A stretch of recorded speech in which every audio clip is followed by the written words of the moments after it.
Hello, I'm Tony Pearson, Managing Director of Sales Operations UK Limited. This video is about questioning techniques in sales. A lot of the sales training I've been on in the past has introduced two different types of questions. The first one being open or open-ended questions, and it's taught as questions which begin with who, what, where, when, why and how. And the second is closed questions where the customer can only answer yes or no. Now, I've always found those techniques problematic, quite simply because if I was to ask you the question, what is your favourite colour, and you said, for example, red, then I've asked 5 words and you've said 1. So that's not really open, it's not getting you, the customer, to do a lot of talking. And the second closed question, if I was to ask you a question such as, are you right or left-handed? Well, that's a closed question, but the answer isn't yes or no. So the techniques are a little bit problematic. So the techniques that I teach and use in my sales are actually taken from journalism, but they work incredibly well in sales.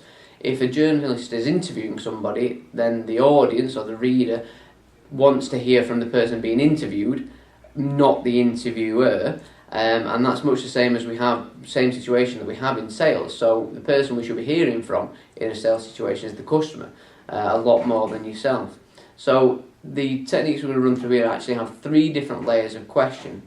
The first, open questions, we'll call them. They're not, strictly speaking, on a grammatical basis anyway, questions at all. They're more instructions, but things you can use to get the customer talking.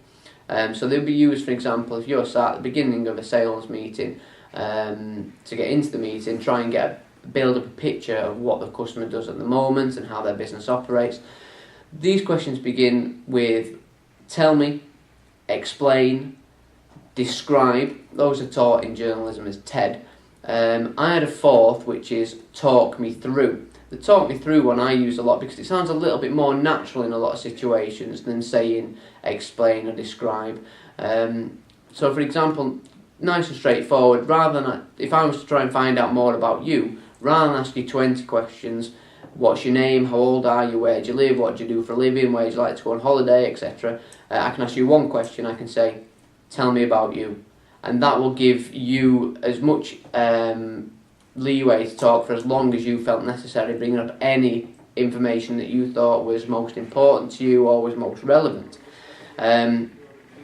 Here's some examples of open questions. If you can write down a few for your business that begin with tell me, explain, describe or talk me through, then do that now. Try and omit from the questions that you write down words like who, what, where, when, why, how, quite simply because if you do that, then the question that you're asking is not an open question, it's just got a tell me or an explain tagged onto the front. So if I was to say to you, tell me what your favourite colour is, you're still only going to say red, but I've made it sound less friendly. So you want to make sure that if you are using these open techniques, you don't include any of the who, what, where, when, why, hows. Okay, the who, what, where, when, why, hows do come in next. They're the next level of questions. We call these fact-finding questions, quite simply because they do that. They hone in on particular pieces of information. Either one, because the customer's missed out a piece of information that you'd like to know, so you can plug gaps in what they've said, or 2, to hone in on something which you know is clearly important to them, so you can find out more about a particular situation. So there can be a whole array of these questions that you would ask in a sales situation for your business, but it's good to have lots of these to hand to gather vital data as you're questioning your customer, to make sure that you've got all the information that you need in order to best put a proposal together for them, for example. Okay. The third question, closing questions, I tend to call them. They're closed in the sense that there's very limited answers the customer can give. I like to call them closing questions because you can actually use them to close out the conversation and get an agreement on what is to be done next. Now, the definition of a closing question isn't the customer can only answer yes or no, but it is that they only have a very limited set of options. So, for example, if I was to say to you, are you right or left-handed, you're going to choose your right arm or your left arm.